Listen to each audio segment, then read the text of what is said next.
let's take a trip back to 2008 and do a Nacht, untoten retrospective. So this new game, called World at War came out. It was quite popular. You go through this campaign that's all bloody and gritty and just the most gory and violent campaign in Call of Duty history. You get to the end, you plant the flag at the Riksdag, and then at the end of the credits, that scene rolls, and you get invited to the new era of Call of Duty, that being Call of Duty Zombies. I'm Blackfoot, this is Cracker Factor, let's get into this retrospective. Nocturne Totem was the very first Zombies experience that anyone got to experience. It all started out as just the devs messing around, playing around with the game's code, trying to find some new mode. It was basically snuck in the game. Activision knew about it, but they weren't really in favor of it. They just kind of let it slide.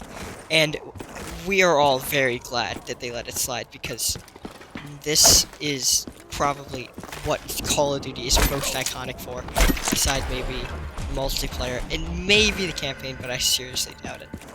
Some things that you have to know is this is Treyarch's first really hands-on, their own experience, because in Call of Duty 3, they didn't really have, it was basically just Call of Duty 2 with a new Wars graphics paint on it.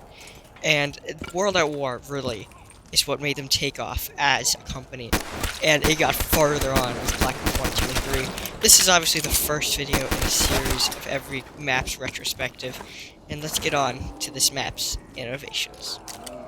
So, well, this map's innovations was, it existed. This was the first Zombies map. It was just, it basically gave us most of what Zombies is.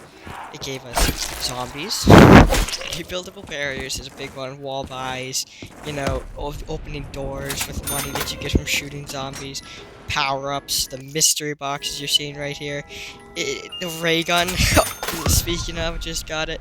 The ray gun was the first wonder weapon in a long line of many, many wonder weapons.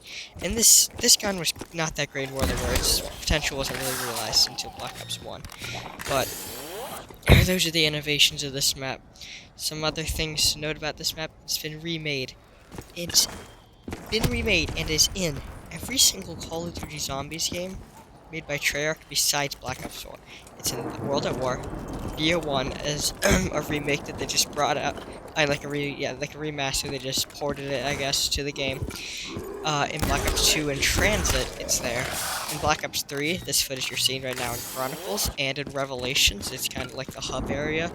And not in Black Ops 4, but it was in Cold War on D Machine and also on 4C. So this has been the most ported, remastered, remade Zombies map of all time.